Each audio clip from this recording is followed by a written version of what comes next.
అనంత కరుణామయుడు, అపార కృపాశీలుడు అయిన అల్లాహ్ పేరుతో ప్రారంభిస్తున్నాను.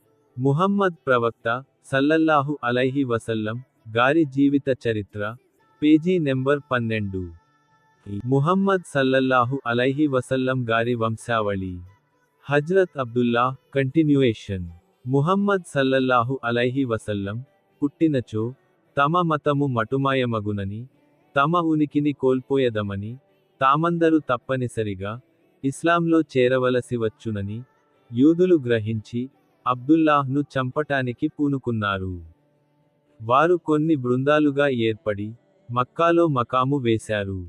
అబ్దుల్లాహ్ ఒంటరిగా అడవికి పోతున్నప్పుడు అదునుచూచి చంపాలని యూదులు పథకం పన్నారు. ఒకరోజు అబ్దుల్లాహ్ గారు ఒంటరిగా ఒక మైదానం వైపు పోతున్నప్పుడు ఆ యూదులు గమనించి, వెంటనే వారు ఆయుధాలు చేబూని చాటుమాటుగా అతనిని వెంబడించారు. ఆ మైదానంలో అబ్దుల్ మునాఫ్ కుమారుడైన వహాబ్ గారు ఒక పనిమీద పోవుచుండగా ఆ దృశ్యమును దూరము నుండే గమనించారు. అంతలోనే యూదులు ఖడ్గములతో అబ్దుల్లాహ్ పై దాడికి దిగిరి. కాని ఆకాశవీధి నుండి పదునైన ఆయుధములను ధరించిన దైవదూతలు ఆ యూదులపై బడి చీల్చి చెండాడి అబ్దుల్లాహ్ను రక్షించారు.